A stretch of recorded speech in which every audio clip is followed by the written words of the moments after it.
तुम झूठ कह रहे हो। हमें इतना बेवकूफ मत समझो। जैसे आज हम यहाँ नाइट ड्यूटी पर होते हैं, रोज वॉचमैन भी होता है, तो फिर तुम अंदर कैसे आते हो? मिहिर ने राजू से सवाल करते हुए कहा। अब तक मुक्ता और बाकी सब राजू की कही बात से ऑलमोस्ट कन्विंस हो गए थे, लेकिन मिहिर के लॉजिकल सवाल ने उन्हें भी डाउटफुल कर दिया। हाँ, मिहिर सही कह रहा है। जैसे आज हमें लाइब्रेरी में लाइट शुरू होने को नोटिस किया, क्या रोज वॉचमैन इस बात को ऑब्जर्व नहीं करते होंगे? मुक्ता ने मन ही मन में कहा, भाई तुम सब सच सच बता क्यों नहीं देते? देखो, गलती मान लेना बहुत मुश्किल होता है, लेकिन अपनी गलती ना मानने से बहुत सारे प्रॉब्लम्स भी हो सकते हैं। मैं जानता हूँ, प्रखर ने राजू को एडवाइस देते हुए कहा। भले ही काव्या को उसकी कही बात समझ में नहीं आई थी, उसे वो बहुत सही लगी। मायरा और ईशान के एक्सप्रेशंस तो ऐसे नजर आ रहे थे जैसे उन दोनों ने पहले ही इस बात का अंदाजा लगा लिया था। राजू, क्या तुम कुछ छिपा रहे हो? तुम रोज इस लाइब्रेरी के अंदर कैसे आते हो? मुक्ता ने राजू से क्यूरियस होकर सवाल किया। राजू के चेहरे का रंग उड़ा हुआ था, उसकी आंखों में गिल्ट साफ साफ नजर आ रही थी। मुक्ता के सवाल को सुनने के बाद राजू की आंखें भर आईं। उसने बहुत हिम्मत करके अपनी बात शुरू की। वो बात ऐसी है कि इस कॉलेज के वॉचमैन हमारी ही बस्ती में रहते हैं। जब हमें इस लाइब्रेरी के बारे में पता चला था तो हम उनसे रिक्वेस्ट करने गए थे। पहले तो उन्होंने मना कर दिया। राजू की कही बात को सुनकर मिहिर को उस दिन पार्किंग लॉट में हुई बात याद आ गई। उस वॉचमैन से मुझे बहुत कुछ सीखने को मिला है। पेशेंस, अपने काम के लिए डेडिकेटेड होना, अपनी फैमिली के लिए भी फिक्रमंद होना। लेकिन वो ऐसा नहीं कर सकता। मेरे हिसाब से वो बहुत ही रिस्पॉन्सिबल लग रहा था। मिहिर ने उस वॉचमैन के बारे में सोचते हुए कहा। ईशान ने जब ये सुना तो वो सोच में पड़ गया। उसने राजू से सवाल करते हुए कहा, अगर उस वॉचमैन ने तुम्हें मना किया था तो फिर तुम यहाँ कैसे आ गए? ईशान का पूछा हुआ यही सवाल बाकी सबके दिल में भी आया था। राजू ने फिर अपनी बात को कंटिन्यू करते हुए कहा, जब उन्होंने हमें सीधा मना कर दिया तो मैंने और मेरे दोस्तों ने कुछ सोचा और उनके बेटे को पढ़ाने का कहा। वॉचमैन चाचा को टाइम नहीं मिलता था, तो बाद में हम उनके बेटे को स्कूल भी छोड़ने लगे, इसलिए आखिरकार उनको मानना ही पड़ा। लेकिन उन्होंने हमें बता रखा था कि अगर हमने किताबों को वापस नहीं रखा और बाकी कोई चीज लेने की कोशिश की तो वो हमारे घर पर बता देंगे। राजू की कही बात सुनने के बाद बाकी सब शॉक थे।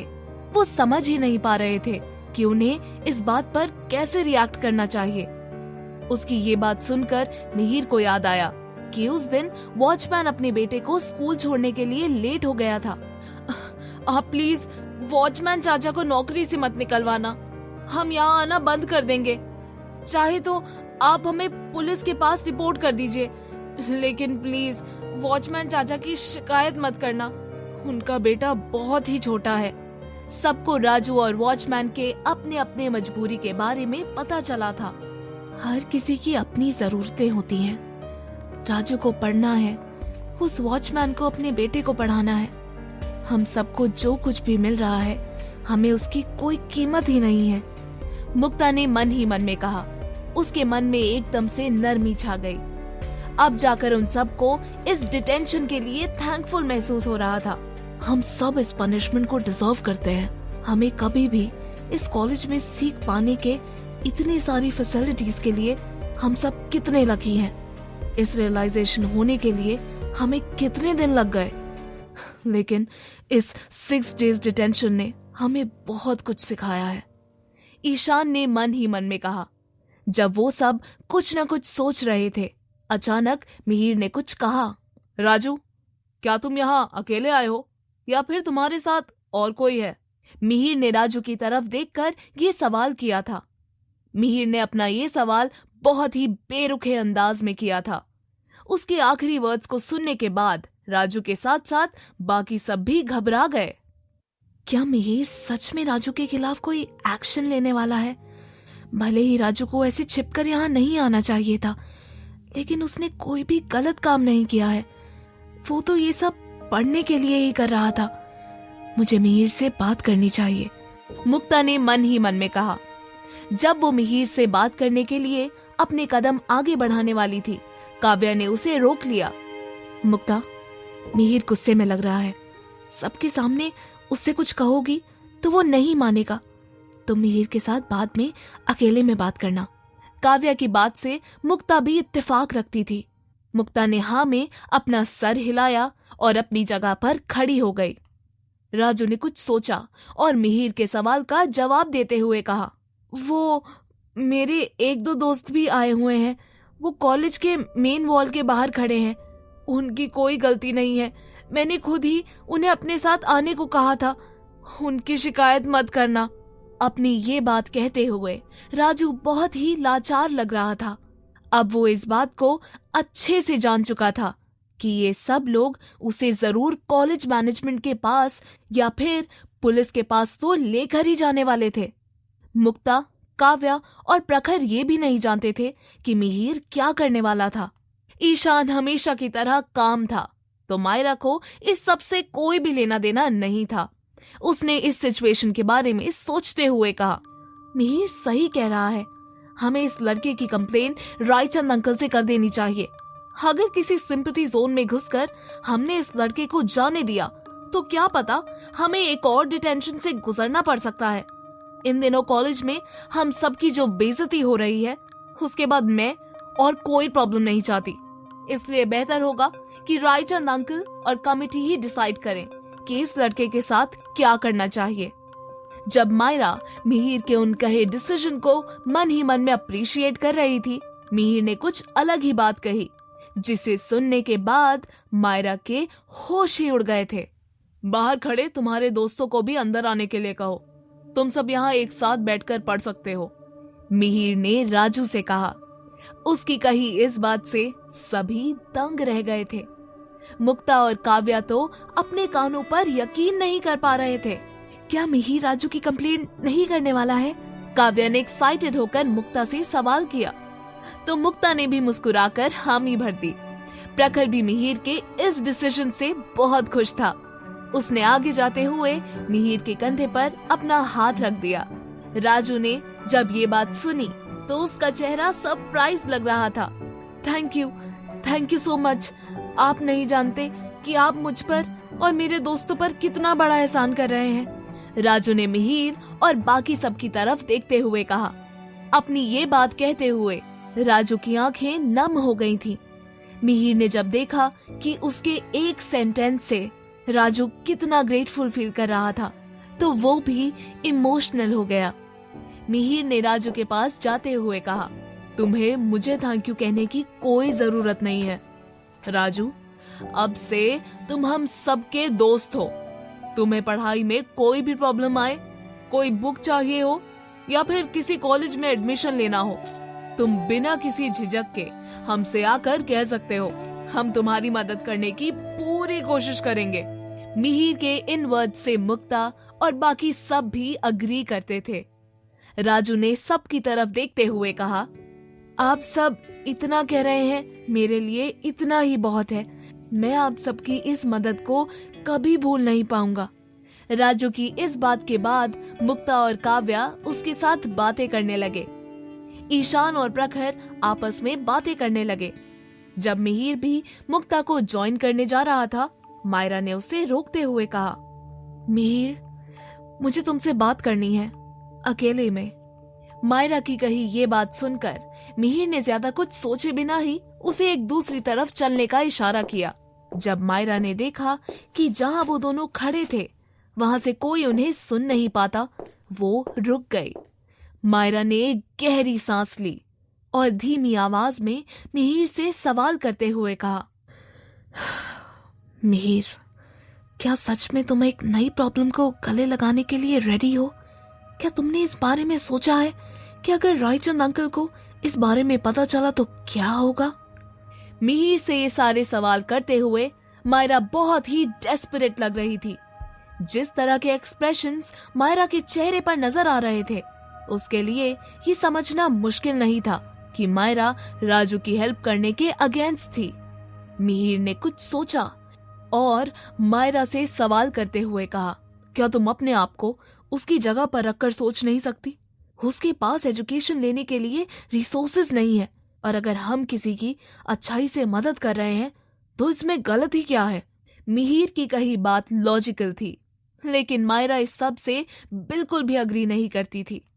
मिहिर, मैं सब समझ रही हूँ, लेकिन रायचंद अंकल का क्या? क्या हम सब फिर से उनसे ये सब छिपाने वाले हैं? अगर हमें फिर से पनिशमेंट मिल गई तो? मिहिर, ये 6 दिन हम सबके लिए बिल्कुल भी इजी नहीं थे। मायरा की बात को बीच में ही इंटरप्ट करते हुए मिहिर ने कहा, मायरा, मैंने कभी भी तुमसे इस 6 डेज डिटेंशन में हिस्सा लेने के लिए नहीं कहा था, इसलिए इस तरह बातें मत करो कि तुम मुझ पर एहसान कर चुकी हो। मिहिर ने अपनी बात कही और मायरा को वहाँ अकेले ही छोड़कर चला गया। मिहिर के इस बिहेवियर से मायरा हैरान थी, लेकिन जब मायरा ने देखा कि मिहिर मुक्ता के पास जाकर राजू के साथ बात करने लगा था, वो पूरा मैटर समझ गई। मिहिर को मुक्ता के साथ हंसते हुए देखकर मायरा ने मन ही मन में कहा, क्या मिहिर ये सब मुक्ता को खुश करने के लिए कर रहा है? अगर सच में रायचंद अंकल को पता चल गया कि मिहिर उनके बिहाफ पर खुद ही कॉलेज के डिसीजंस ले रहा है, तो रायचंद अंकल और भी ज्यादा अपसेट हो जाएंगे। पता नहीं मिहिर कल सच में उनसे बात करेगा भी या नहीं। दूसरी तरफ राजू के लाइब्रेरी से जाने के बाद मुक्ता ने मिहिर से कहा, मिहिर, तुम बहुत अच्छे हो, तुमने राजू की हेल्प की, लेकिन क्या हम इस वजह से किसी मुश्किल में तो नहीं आ जाएंगे? मुक्ता के सवाल पर काव्या और प्रखर ने भी हामी भर दी। मिहिर ने उन सब की तरफ देखकर कहा, कल एक बार पापा इस 6 डेज डिटेंशन को खत्म होने की अनाउंसमेंट कर दे, तो फिर मैं उनसे इस सब के बारे में बात करूंगा। अब ये सब छोड़ो, हम जाकर अपनी नाइट ड्यूटी करते हैं। मिहिर की बात सुनकर सब लाइब्रेरी से बाहर जाकर अपनी नाइट ड्यूटी करने लगे। देखते ही देखते सुबह के 4 बज गए। जब मिहिर ने देखा कि मुक्ता थक गई थी और उबासियां ले रही थी, तो उसने कुछ सोचा। कुछ ही पलों में मिहिर, मायरा, काव्या और मुक्ता से बोला, गर्ल्स, सुबह हो गई है, तो तुम सब अब अपने अपने घर जाओ। वॉचमैन की मॉर्निंग शिफ्ट शुरू होने तक हम यहीं रुक जाते हैं। जब मुक्ता ने मिहिर की कही ये बात सुनी, उसे याद आया कि उसे जल्दी से जल्दी घर जाना होगा। 4 बज गए, मुझे किसी भी हालत में आधे घंटे में घर पहुंचना होगा। अगर दादी जी या फिर माँ मेरे कमरे में चले गए और उन्होंने वहां पिलोज देखे तो मेरी तो जान ही निकल जाएगी। मुक्ता ने मन ही मन में कहा। मायरा और काव्या भी थक गए थे, तो उन्होंने मिहिर की बात को मना नहीं किया और अपने अपने बैग्स को पकड़कर जाने लगी। मुक्ता ने भी अपना बैग पकड़ा और मिहिर के पास जाकर बोली, मिहिर, तुम भी जल्दी घर चले जाओ, तुम भी थक गए होगे। मिहिर ने मुक्ता की बात पर हामी भरी, तो मुक्ता भी वहां से निकल गई। कॉलेज गेट से बाहर निकलते ही मुक्ता ऑटो ढूंढने लगी, लेकिन उसे इतनी सुबह ऑटो कहाँ मिलने वाला था। अरे यार, अब मैं घर कैसे जाऊंगी? ये ऑटो वाले भी नजर नहीं आ रहे। मुक्ता ने खुद से बड़बड़ाते हुए कहा। जब वो अपनी किस्मत को कोस रही थी, एक कार आकर उसके सामने रुक गई। मुक्ता ने देखा कि कार के अंदर मायरा बैठी हुई थी। क्या तुम्हें लिफ्ट चाहिए? मायरा ने मुक्ता से सवाल करते हुए कहा। मुक्ता इस बात पर हामी भरने ही वाली थी कि उसके दिमाग में एक ख्याल आया। नहीं, मैं अपने घर का एड्रेस ऐसे किसी को भी नहीं बता सकती, और मायरा तो वैसे भी मुझे ज्यादा पसंद नहीं करती, लेकिन मैं उसे मना कैसे करूं? जब मुक्ता इसी खोज में थी कि मायरा को मना कैसे करे, उसे एक ऑटो नजर आया। मुक्ता ने ऑटो वाले को रोका और मायरा से बोली, थैंक यू मायरा, लेकिन मैं तुम्हें परेशान नहीं करूंगी। ऑटो मिल गया है तो मैं निकलती हूँ। इससे पहले कि मायरा उससे कुछ कह पाती, मुक्ता वहां से चली गई। भैया, गोविंद कॉलोनी चलिए, मुक्ता ने ऑटो में बैठते हुए कहा। थोड़ी ही देर में मुक्ता अपने घर पहुंच गई। ऑटो से नीचे उतरने के बाद उसके चेहरे पर मुक्को वाला अगली मेकअप था। उसने ऑटो वाले को पैसे दिए और पिछले दरवाजे से अंदर चली गई। अच्छा हुआ मैंने पहले ही पिछले दरवाजे की चाबी ले ली थी। 2 बार कमर के बल पर गिरने के बाद अब मुझ में फिर से कोई एडवेंचर करने की ताकत नहीं है, मुक्ता ने मन ही मन में कहा। उसने धीरे से पिछला दरवाजा खोला और अंदर जाने लगी, लेकिन अंदर आने के बाद मुक्ता की हवाइयां ही उड़ गई। अब मैं क्या करूंगी, मैं तो गई काम से, मुक्ता ने खुद से ही बड़बड़ाते हुए कहा।